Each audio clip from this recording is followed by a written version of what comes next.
So if you want to update the Android Auto, I will say that it is not possible actually.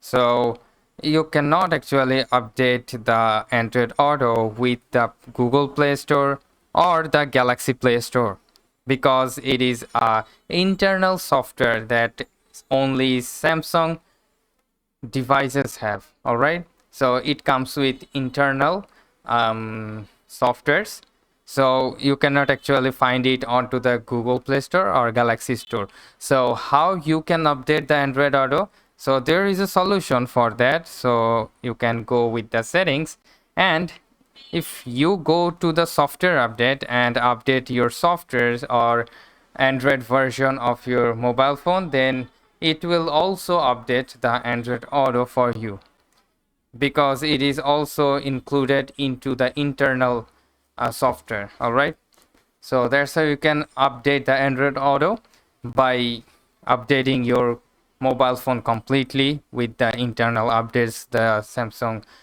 offer. So hope this video helps and information helps you out.